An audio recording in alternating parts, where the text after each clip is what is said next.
ربي جل الله ما في قلبي غير الله نور محمد صلى الله لا إله إلا الله. Buya di awal tadi sudah menjelaskan bahwa puisinya atau gelombang cintanya itu adalah mengajak orang untuk menerima segala keputusan Tuhan. Terkait dengan hal ini, Buya juga dalam pengajian Iqazul Himam menyampaikan satu makalah, Sawabikul Himam la takhruku aswarul aqdar arih nafsaka minat tadbir, bahwa kuatnya ambisi tidak akan mampu mengubah dinding takdir, maka istirahatkan dirimu untuk mengatur. Itu mohon penjelasan dari Buya.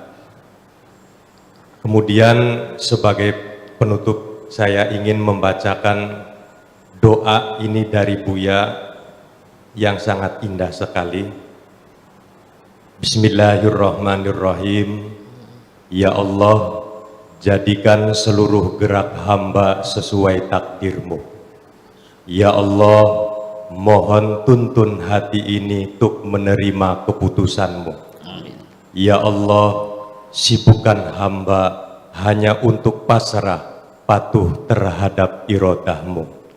Ya Allah, ajari hamba untuk mengerti dan memahami kehendak-Mu. Ya Allah, ajari hamba supaya istiqomah berbaik sangka kepadamu. Ya Allah, lindungi hamba jangan sampai berburuk sangka kepadamu.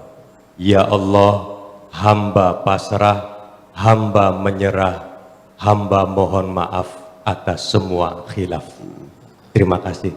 Assalamualaikum warahmatullahi wabarakatuh. Waalaikumsalam warahmatullahi wabarakatuh. Disilahkan Buya. Iya, jadi la takhruqu aswarul aqdar, artinya ketika engkau mengandalkan kekuatan, kemampuan dirimu sendiri, percayalah tidak akan bisa menembus tembok takdir kok. Karena ketentuan seperti itu. Ya, ini kita kembali kepada qada dan qadar. Ada sebagian yang tidak percaya, seperti orang-orang Mu'tazilah, bahwa Allah tidak menentukan takdir itu. Tetapi realitanya nggak usah pakai dalil lah. Kita realita sangat ilmiah, sangat rasional. Bahwa apa yang terjadi pada diri kita kan by design. Ada desain. Ada sutradaranya, ada plotnya, ada sinopsisnya. Ya, bukan hanya perjalanan sehari-hari, sampai rekaman asli pada deoksiribonukleik asid. Itu bakat-bakat yang kita miliki sudah ada informasinya. Warna kulit kita sudah ada informasinya. Kecerdasan kita, hobi kita, kepintaran kita dan semuanya sudah ada. Bentuk hidung, bentuk telinga, warna rambut dan sebagainya, apa keriting, apa lurus, apa rambutnya bule, itu sudah ada. Ya. Dan itu menurun dari orang tua, dari ibu dan bapak. Makanya setelah dites itu ya sudah tidak bisa dibantah lagi bahwa Kisi Winar itu anaknya Mario Teguh. Itu ilmiah bakat kok. Ya. Ya, ketika kita punya bakat menari, semua orang pengen, tapi nggak bisa. Kenapa kamu bisa? Kan kamu punya bakat. Ada yang kaligrafi, saya juga pengen nulis halus bisa, tapi nggak bisa. Ya tetap aja jelek tulisannya. Yang seni suara juga sama, itu bakat pemberian Tuhan semuanya. Lalu akan kau ingkari itu semuanya, bahwa itu di luar kemampuan kita untuk merubahnya. Ya, kita terbatas dengan dimensi waktu dan tempat. Ya kan begitu. Dan kita tidak dilibatkan oleh Tuhan untuk mengalirkan darah ini. Jantung itu berdegup memompa darah kita mengalir begitu cepat melalui pembuluh-pembuluh darah kita. Kita tidak dilibatkan. Jantung berdegup juga memakan oksigen dalam darah kita juga tidak dilibatkan. Mesin kita bekerja mengolah makanan Ya seperti kalau mesin tuh namanya di sini politama tuh ya kan, itu vitamin dipisah-pisahkan semuanya, mesin katalis lah dalam tubuh kita ini, bahwa berapa banyak butuhnya kita kalori, berapa banyak vitamin, berapa banyak protein, berapa banyak, semuanya terukur semuanya. Kita ikut terlibat enggak? Jadi di mana kemandirianmu itu? Ini bukan katanya kok, silakan tanya dokter. Betul paham Pak? Iya kan, dia berdegup sendiri kok, kita tidak melebatkannya. Terus yang jadi masalah apa? Kita lahir juga keinginan siapa? Saya nggak tahu. Saya nggak pernah ingin lahir di sini kok. Saya dihadirkan oleh Tuhan ke sini. Keluarnya dari perutnya Ibu Haji Zainab juga bukan pilihan saya. Bapak saya Kiai Yasin bukan pilihan saya. Lahir di Kertasmaya bukan pilihan saya. Jenis kelamin saya laki-laki bukan pilihan saya. Dan saya bersumpah demi Allah, demi Rasulullah, saya tidak pernah mengisi formulir daftar kehadiran di bumi ini kok. Sampai kematian pun saya tidak diperbolehkan memilih jalan kematian saya. Harus serahkan pada Allah.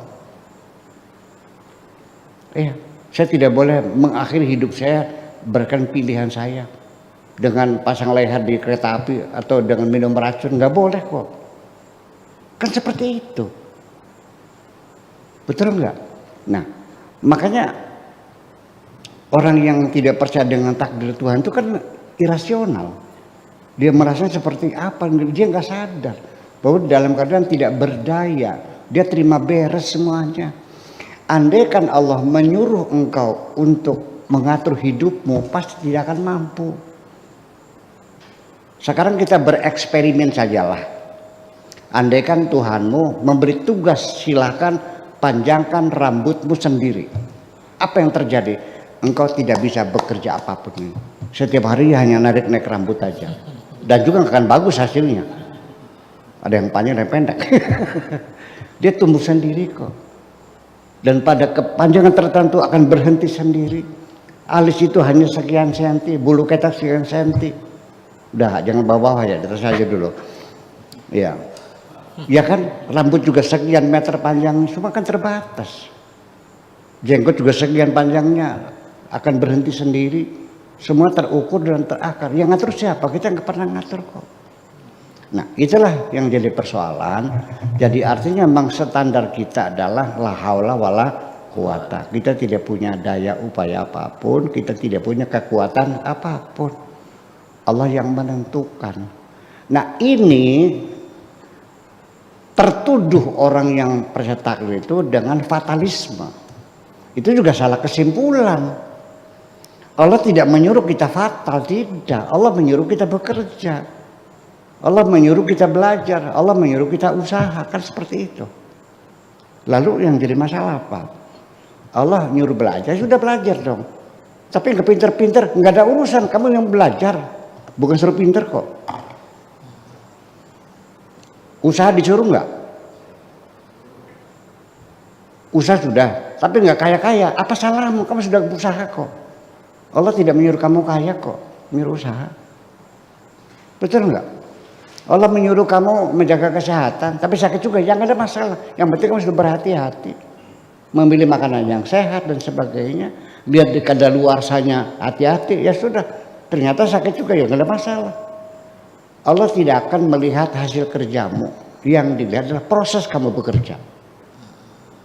Jadi kalau kamu sudah belajar rajin siang malam, tapi tetap bodoh aja, nggak ada masalah kok, Anda selesai. Karena Allah tidak menyuruh pinter kok. Nah, itulah menjadi persoalannya. Sehingga ketika kita meyakini tidak bisa menembus tembok takdir, itu jangan lalu konklusinya akan menimbulkan paham fatalisme. Akhirnya terserah Allah saja, bukan begitu maksudnya. Ya kita bekerja juga. Nah, begini, lalu kita lanjutkan lagi. Ketika orang itu menghadapi kegagalan, kesulitan bertubi-tubi, Belum tentu orang itu dibenci Tuhan, malah dia justru kasih Tuhan kok. Kenapa? Karena sering ditegur, sering dinasihati, sering diingatkan supaya kamu benar terus. Kan begitu persoalannya. Jalan tol aja kan mulus jalan tol tuh. Kenapa dikasih benjolan-benjolan? Supaya kita tersadar. Maka bedanya sekolah dengan kehidupan itu beda. Kalau sekolah kita dikasih pelajaran dulu, terakhir kita diuji. Kalau kehidupan kita diuji dulu, dari situ kita dapat pelajaran. Nah, jadi artinya kaya dan miskin bukan penilaian, bukan tempat penilaian pada keberhasilanmu. Yang dilihat oleh Allah bagaimana kamu berproses. Makanya waqul ya'malu fasyarallah amalakum wa rasuluhu wal mu'minun. Katakan bekerjalah, nanti Allah akan melihat kerjamu, bukan hasilnya. Begini, terakhir saya ingin cerita. Ini kan gagal 3 kali. Banyak sekali karena kegagalan akhirnya semakin parah. Saya mau cerita dulu, atau sering juga, bukan dulu. Ada seorang perempuan minta cerai dari suaminya, konsultasi kepada saya. Alasannya suaminya tidak memberikan nafkah yang mencukupi. Pakai sakit hatimu, mau goreng oncom, minyaknya nggak ada. Ya kan, mau masak nasi, gasnya habis. Suami nggak ada duitnya, nggak tahan, nggak sanggup. Ya, saya tidak bisa memaksa orang bertahan ya. Tapi ya paling tidak saya memberikan pemahaman. Anda boleh minta cerai kepada suamimu kalau suamimu dengan sengaja menelantarkan kamu. Dianya leha-leha saja, santai-santai saja, hanya tidur aja, saya nganggur, nggak mau usaha, pemalas. Anda wajar. Tapi suamimu itu rajin. Saya tahu suami itu rajin banget, berangkat pagi pulang sore. Tapi memang nasibnya nasib melarat, mau apa? Nanam padi dimakan kelowor, gagal. Tanam lagi kebanjiran, loglog. Nanam lagi kena sundep. Nanam semangka juga gagal. Nanam kambing juga pada mati. Nanam bebek keracunan semuanya. Karena yang punya sawah itu gemes sama bebeknya itu, jadi diracun gitu. Ya mati semuanya.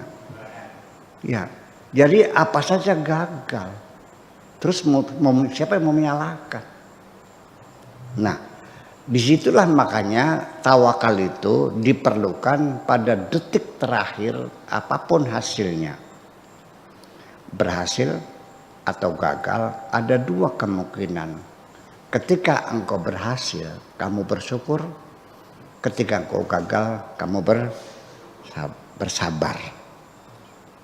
Ketika kita sudah menerima ini keputusan Tuhan, maka selesai.